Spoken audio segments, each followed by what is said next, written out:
नमस्कार, मैं लिथोमोंग चांग स्वागत करता हूं आपका हॉर्नबिल टीवी भारत पर। आइए देखते हैं आज की खबरें।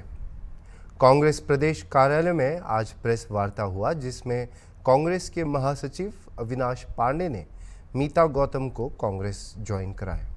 बीएसपी की एक्स एमएलए मीता गौतम ने कांग्रेस का दामन थामा और कहा कि कांग्रेस एक अच्छी पार्टी है और राहुल गांधी देश के लिए काम करेंगे और वह एक बेहतर नेता है जो देश के हित में काम करेंगे। जीत कर हम लोग चुनाव और ये सीट कांग्रेस की झोली में आपको देने का पूरा प्रयास करेंगे। और मैं ये आप सबकी तरफ से आश्वस्त कराना चाह रही हूँ, क्योंकि मेरे भाई ये जो यहाँ खड़े हैं ये अकेले जरूर आए हैं, कुछ लोग रास्ते में भी है, बहुत से लोग बाराबंकी में पहुंचेंगे, क्योंकि बहुत अटेंडर मुझे ये टाइम मिला। कम समय में मैंने जितने लोगों को सूचना दे पाई वो लोग यहाँ उपस्थित हैं और उन्होंने पूरा अपना मेरे साथ सहयोग दिखाया है। तो मैं बस इतना ही कहना चाहूंगी, आप लोग एक नहीं हैं, 1000 के बराबर हैं और मेरी आप लोग ताकत हमेशा थे, हैं और हमेशा रहेंगे। और मैं आप लोगों के सुख दुख में जिस तरीके से पहले शामिल थी वैसे ही आज भी शामिल होंगी, कहीं भी आप लोग को शिकायत का मौका नहीं दूंगी। आप सभी का और पत्रकार बंधुओं का सभी का बहुत बहुत धन्यवाद और पूरी कांग्रेस कमेटी का भी बहुत बहुत धन्यवाद कि मुझे अपने परिवार का सदस्य बनाया और मैं पूरी निष्ठा और ईमानदारी से काम करने का काम करूँगी। सबसे पहले मैं आप सभी लोगों का बहुत बहुत धन्यवाद अदा करना चाहती हूँ, क्योंकि आज मैंने आपके थ्रू कांग्रेस पार्टी की सदस्यता ली। माननीय हमारे जो अगुवाकार हैं अविनाश पांडे जी, माननीय पूर्व सांसद पीएल पुनिया साहब, माननीय हमारे पूर्व मंत्री सिद्दीकी साहब, नसीरुद्दीन सिद्दीकी साहब और नईम सिद्दीकी साहब, फैज अब्बासी जी, राजेश तिवारी जी और सभी जो सुबह का ये जो कार्यक्रम है, जहाँ पर हम सब लोग के लिए बहुत ही खुशी की बात है कि हमारी आदरणीय बहन हमारी मीता गौतम जी आज कांग्रेस परिवार में प्रवेश कर रही है। और जैसा कि सम्माननीय पीएल पुनिया जी ने उनका स्वागत करते हुए उनके बारे में बताया कि राजनीतिक रूप से बहुत ही अनुभवी, समाज सेवा और अपने कार्यों से विशेष रूप से बाराबंकी जो कि उनका कार्यक्षेत्र रहा, वहाँ पे प्रभावी रूप से वर्षों से लोगों की सेवा करते हुए अपने राजनीतिक विचारों के साथ लोगों की प्रवेश बैठक में विशेष रूप से पीएल पुनिया जी,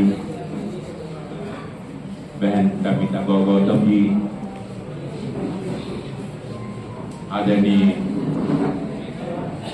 राजेश तिवारी जी, यहाँ उपस्थित नसीरुद्दीन साहब, डॉक्टर त्रिपाठी जी, हमारे प्रदेश कांग्रेस कमेटी के उपाध्यक्ष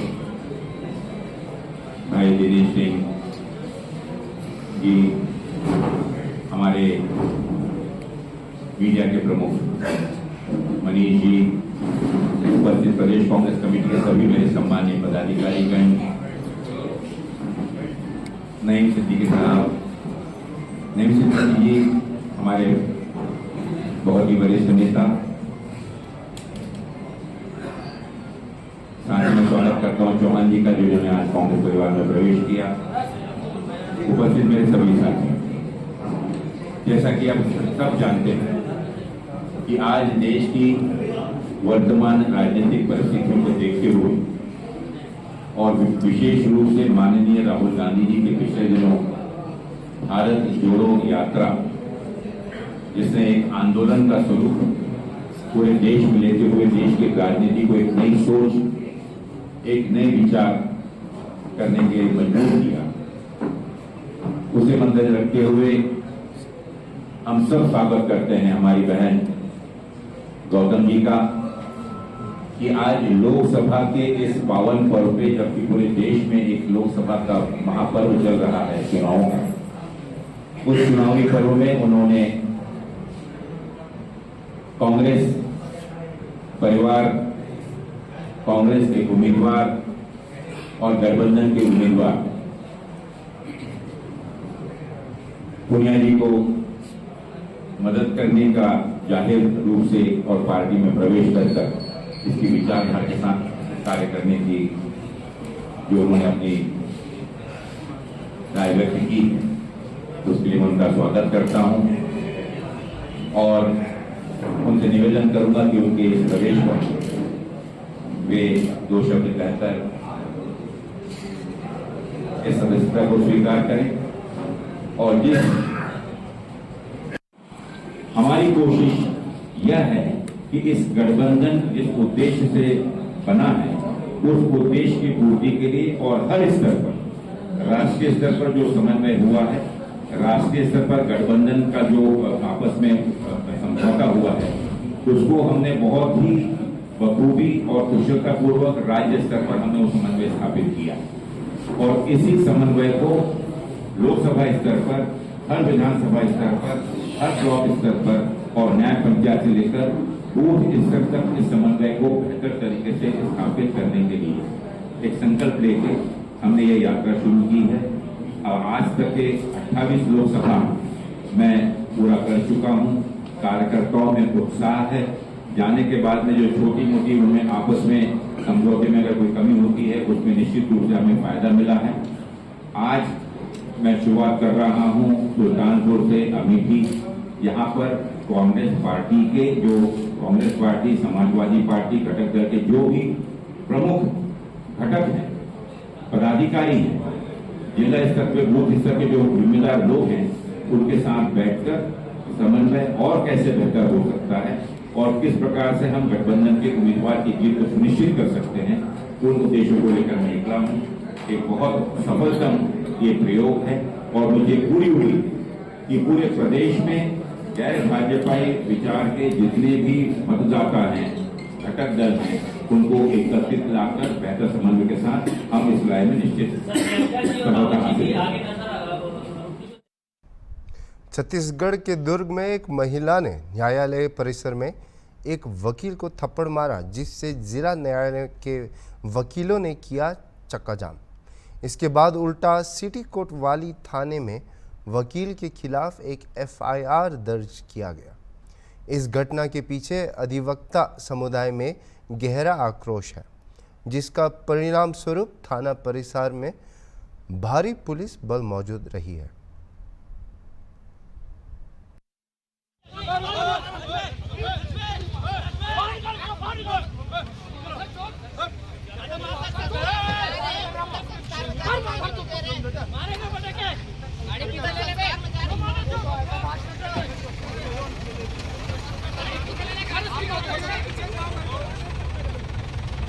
खड़ा है ना, बाकी लोग खड़ा है ना, बाकी लोग खड़े, ज्यादा दिमाग मत लगा, सन्नी देओल बनने की जरूरत नहीं है। पीछे से सब बोल के चले जा, लेने का नहीं, सहयोग कर।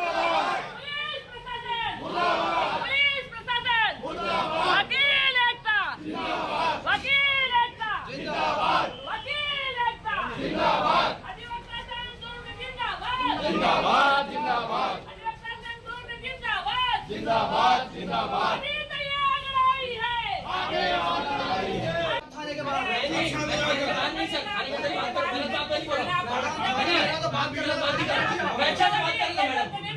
क्या बात नहीं।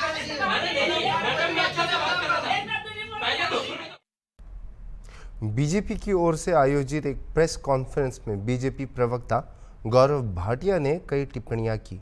आइए डालते हैं एक नजर। उस व्यक्ति का नाम आदरणीय प्रधानमंत्री श्री नरेंद्र मोदी जी है। ये तंज कसते थे, पहाड़ों के प्रहार शब्दों से होते थे, कहते थे मंदिर वही बनाएंगे, तारीख नहीं बताएंगे।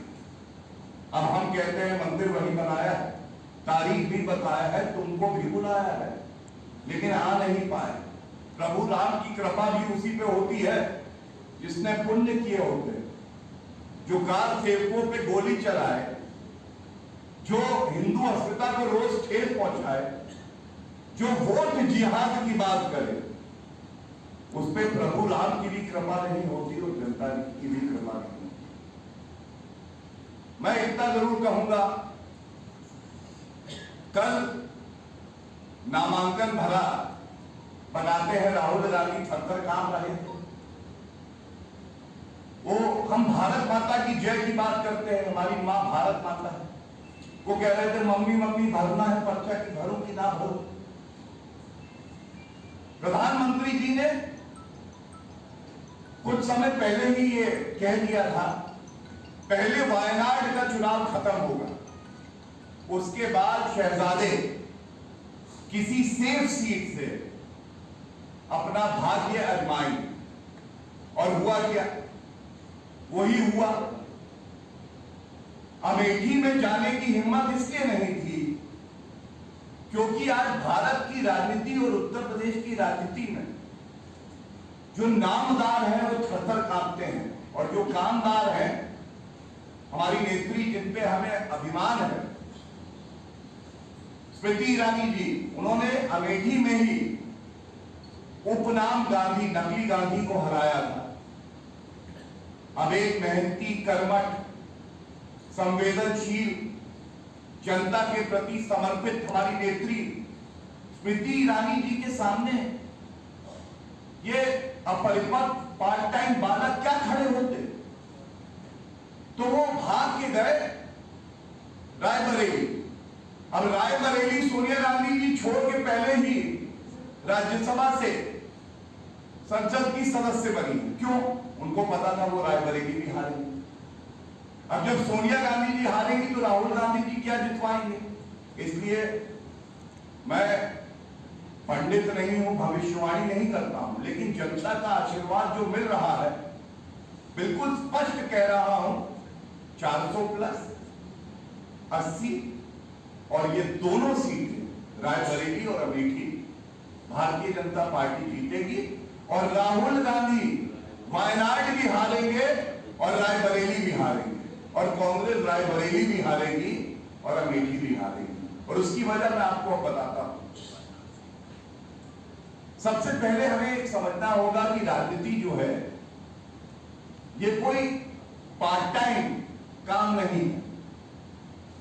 इसके लिए आपके पास कर्मठता होनी चाहिए, जनता के लिए सेवा करने का भाव होना चाहिए। विदेशी भूमि पे जाके कहते हो भारत का लोकतंत्र खत्म हो गया है, पूरे विश्व में इसकी चर्चा होती। आप कहते हो अगर इस बार चुनाव में आदरणीय प्रधानमंत्री मोदी जी जीत गए तो दोबारा चुनाव नहीं होगा। नहीं, आदरणीय प्रधानमंत्री जी चुनाव भी जीतेंगे, और चुनाव की जो स्वस्थ परंपरा चलती आई है वो आगे भी चलती रहेगी। लेकिन आप ये जो भ्रम जाल फैलाते हो, जो डर फैलाते हो, कुमार आज लोकसभा में 1 सीट है, समाजवादी पार्टी की 3 सीट है। ये इसलिए हुआ कि जहां प्रधानमंत्री जी जोड़ों की राजनीति करते हैं, सबको जोड़ने की बात करते हैं, संविधान के तहत सबको मजबूत किया जाए, मुख्य धारा से जोड़ा जाए, वहीं घमंडिया का मूल मंत्र है उनके डीएनए में, हिंदुओं को बांटो, मुसलमानों को जोड़ो, हिंदुओं की जात की बात करो, मुसलमान सब एक हो जाओ। और ये कहते हुए कष्ट हो रहा है कि मुसलमानों का भी सशक्तिकरण इन्होंने नहीं किया। ऐसा कोई सगा नहीं जिसे घमंडिया ने ठगा नहीं, और मैं तमाम उदाहरण दे सकता हूं। लेकिन चुनाव के महापर्व में जब आप वोट जिहाद की बात करते हो, और जिहाद कोई राजनीतिक शब्द नहीं है, सांप्रदायिक शब्द है, तो ये बात जरूर सोचिएगा जो हमारे नागरिक हैं, जिनके डीएनए में संविधान है, देश हित है, चाहे वो किसी भी धर्म के हो, तो वो भारतीय जनता पार्टी के साथ ही खड़े हुए, क्योंकि जो भारतीय जनता पार्टी बात करती है वो सबका साथ, सबका विकास, सबका विश्वास और सबका प्रयास, इसकी बात करती है। मैं ये जरूर आज कहूंगा, जब वोट जिहाद की बात हो अखिलेश यादव उसे ठीक ठहराए तो ये स्पष्ट हो जाता है नेत्री ने बोला है लेकिन सोच जहरीली अखिलेश यादव की। उनकी सहमति के बिना सपा में पत्ता नहीं हिलता है, तो ये बयान कैसे आया और जिसको अखिलेश यादव ने ठीक ठहराया। दूसरी बात, पीडीए पीडीए पीडीए कर रहे थे, तो जनता अब कह रही है पीडीए क्या है? पीडीए है प्रहार, धर्म और आस्था। प्रहार डी से धर्म और ए से आस्था।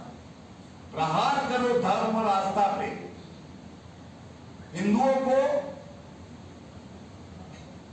स्वयं श्रेणी का नागरिक मानो, और इसके तमाम उदाहरण हैं जो हमने देखा।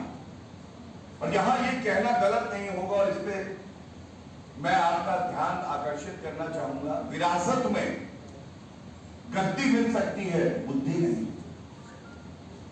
और ये बात मैं क्यों कहता हूं, मैं आपको उदाहरण के तौर पर बताता हूं। आदरणीय प्रधानमंत्री श्री नरेंद्र मोदी जी 22 साल से संवैधानिक पद पे हैं, मुख्यमंत्री, और 10 साल से प्रधानमंत्री। उनको कोई उपनाम नहीं मिला था, अपनी मेहनत से, अपनी निष्ठा, लगन से, ईमानदारी से वो बार बार चुनाव जीते, जनता का आशीर्वाद प्राप्त किए। योगी आदित्यनाथ जी वो मुख्यमंत्री बने, 2022 में पुनः चुनाव हुआ, जनता ने आशीर्वाद दिया क्योंकि मेहनत करी।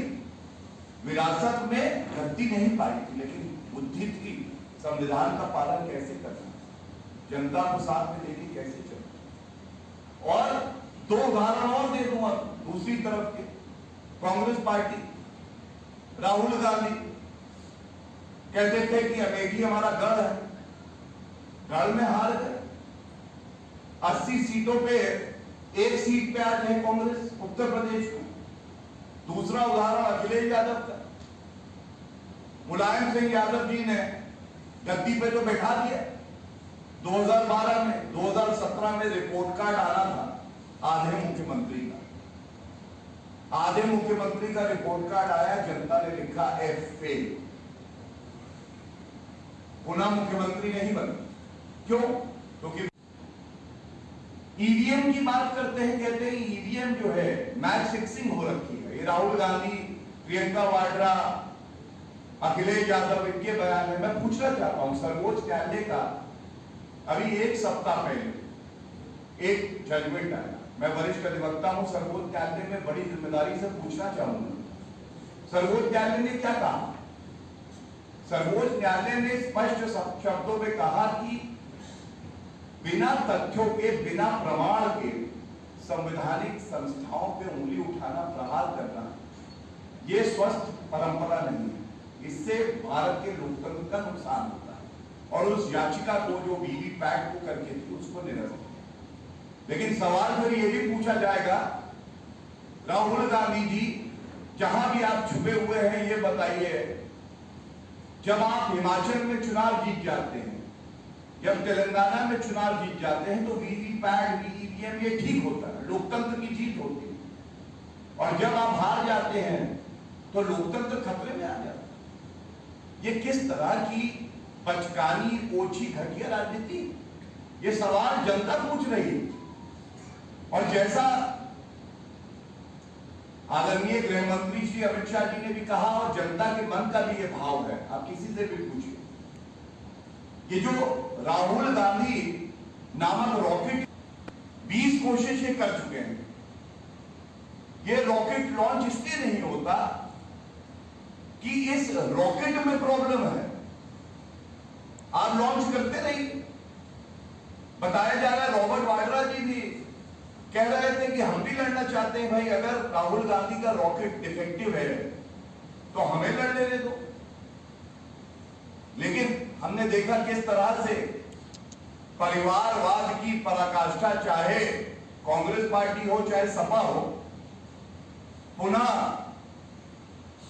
राहुल गांधी मैदान में कूदे। और इसी तरह से सपा पे भी अभी बात करेंगे, विस्तार से करेंगे। वहां पे भी परिवारवाद की पराकाष्ठा है। जो महत्वपूर्ण सवाल है वो सवाल यह है कि उत्तर प्रदेश में एक तरफ विकास की बात हो रही है, यहां संविधान के तहत सरकार चलती है, प्रधानमंत्री जी के मार्गदर्शन में मुख्यमंत्री योगी आदित्यनाथ जी समाज के हर वर्ग को साथ में लेके चलते हैं, लेकिन जब बौखलाहट आसमान छूने लगती है तो टूटी साइकिल पंचर टायर वाले कहने लगते हैं कि वोट जिहाद करो। और मैं आपसे बड़ी जिम्मेदारी से कहता हूं, representation of people's act, model code of conduct इस बात की इजाजत नहीं देता कि आप कोई भी सांप्रदायिक बयान दे और धर्म के आधार पर कोई भी वोट मांगने की अपील करे। तो ऐसा क्यों हुआ? ऐसा इसलिए हुआ क्योंकि चाहे कांग्रेस पार्टी हो चाहे घमंडिया गुट हो, इनके कण कण में हिंदू विरोध है। कांग्रेस का मैनिफेस्टो कहता है बहुसंख्यकवाद की कोई जगह नहीं। इस देश में बहुसंख्यक कौन है? सहिष्णु हिंदू, जो कि बहुसंख्यक होके भी अपने आप को संविधान देता है पंथ निरपेक्षता का, और आपको उनसे इतनी नफरत है।